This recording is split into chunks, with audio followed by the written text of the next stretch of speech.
Hi everybody, welcome back to Flamespyro Art for Beginners. The latest tutorial series we're going to look at is how we can create smoke and clouds and lots of plumes of smoke on this latest challenge. You'll have seen the reference picture on the playlist intro, and I've transferred all of my graphite out that I need for the piece, and I'm using a reference picture that I've got up. So what I'm going to do first of all is I'll time-lapse the burning of the train, just so you can see that come to life. I'm not going to go into massive detail on the train. I want to really concentrate more on how we can create smoke and depth and really push some of the smoke back and get it looking like it's more 3D.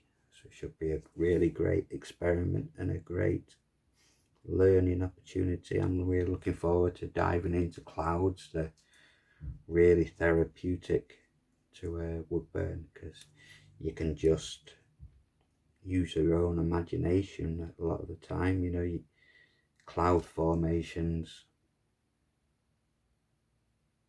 I know they look a certain way in an image, but you don't have to follow it exactly to the letter. You'll find yourself, as you dive deeper into them, it's like when you're doing clothing and stuff, you know, putting creases in, you just find yourself going into your own world and your own creative mind and start forming shapes and different depths. So it should be a really cool experiment. I can't wait to dive into doing all the cloud.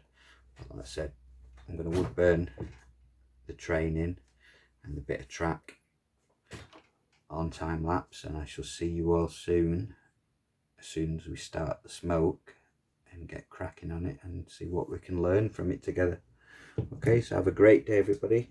Here's a time lapse coming up now of the train wood burning, and I will see you in the first lesson on how to do clouds. Okay, take care for now guys. Bye.